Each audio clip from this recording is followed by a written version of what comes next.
κατάφερε να σκοράρει εδώ. Η καταπληκτική εκτέλεση κόρνερ του Ιβαγάσα. Έδιωξε ο Μιχαηλίδης λίγο πριν η μπάλα περάσει τη γραμμή. Βρήκε και το οριζόντιο δοκάρι. Φάση από την οποία προήλθε το πέναλτι που κέρδισαν οι ερυθρόλευκοι σε αυτό το μαρκάρισμα του Τάτου που βρήκε αέρα και στη συνέχεια το πόδι του Μιραλάς. Στη συνέχεια ο Βαλενθιάνος, ο Νταβίτ Φουστέρ.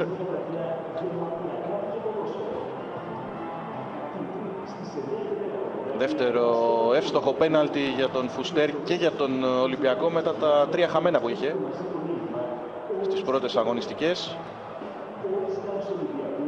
Στη συνέχεια λύθηκαν τα πόδια των γηπεδούχων. Ωραία κίνηση του Ζαηρή. Ξεπέρασε έναν αντίπαλο, έβγαλε κάθετα τον Μιραλάς. Υποδειγματικό πλασέ με το εσωτερικό φάλτσο τον Βέλγο μέσα σε 3 λεπτά. Στο 34 και στο 36 η ομάδα του Γιώργου Δόνη δεν είχε απαντήσεις. Δεν έχουν και στην περιοχή 2-1 από τον Λούκας Φαβάλη.